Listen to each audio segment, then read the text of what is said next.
बाप और बेटी का संबंध अलौकिक होता है। बाप की तई बेटा को लाड़ लड़ाए, बाइक दिलाए, गाड़ी दिलाए, पर पिताजी का सोच, उनकी चिंता जितना एक बेटी करती है और कोई नहीं करता। माँ भी कुछ समय बाद कह देती है, भाई आते हैं, रोज ही आते हैं, कौन दरवाजे बजाए बार बार। बेटी पहले आती है, उसे जो खुशी होती है हर दिन पिताजी के आने पर, वो बाप जब तक बेटी अपने घर पर रहती है वो कभी नहीं जताते कि मैं तुमसे कितना प्रेम करता हूं।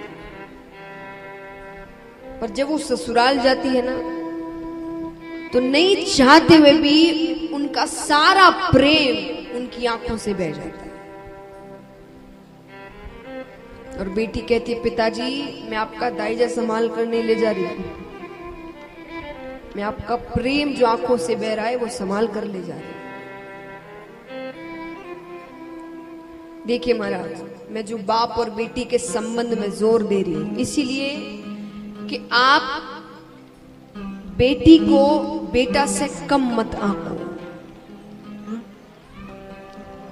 बेटा होया तब उत्सव और बेटी हुई तो शोक मती करो।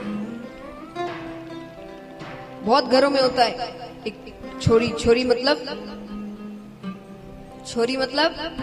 लड़की, एक छोरी माँ बनने वाली होती है तो सब कहते हैं, भाई हमें तो कन्हैया चाहिए, हमें तो लड्डू गोपाल चाहिए, हमें तो सावरिया चाहिए। और ठाकुर जी को सब गिफ्ट करते लड्डू गोपाल, ठाकुर जी की बड़ी सी तस्वीर लगाते हैं कमरे में। किसी के भी मुख से नहीं निकलता कि हमको राधा रानी चाहिए। वो छोरी चिंता में पड़ जाती है कि छोरी हो गई तो, और छोरी हो जाए तो ऐसा चेहरा बना लेते हैं लगे छोरी नहीं चोरी हो गई घर में।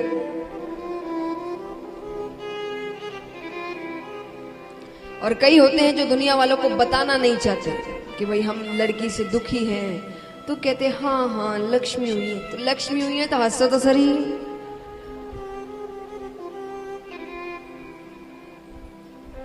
पर आजकल ये सब इतना नहीं होता। क्यों नहीं होता?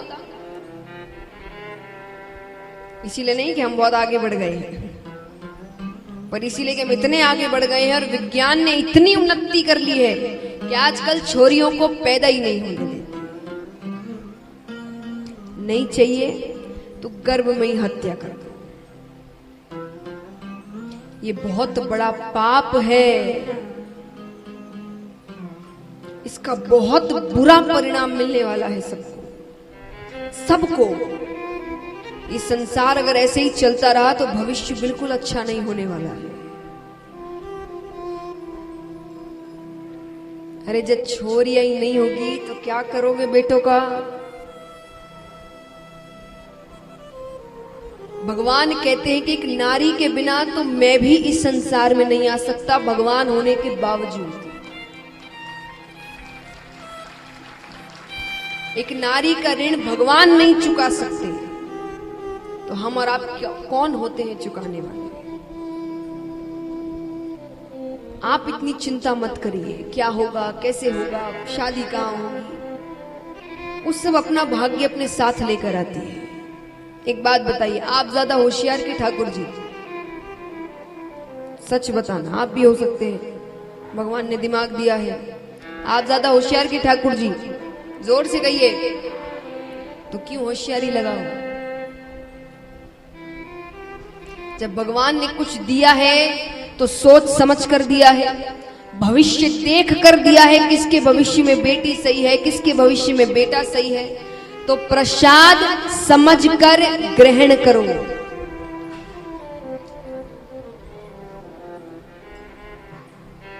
तो महाराज ये बहुत बड़ा पाप है।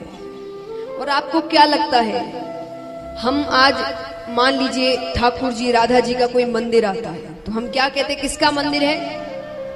हाँ, कृष्ण राधा कृष्ण का मंदिर है।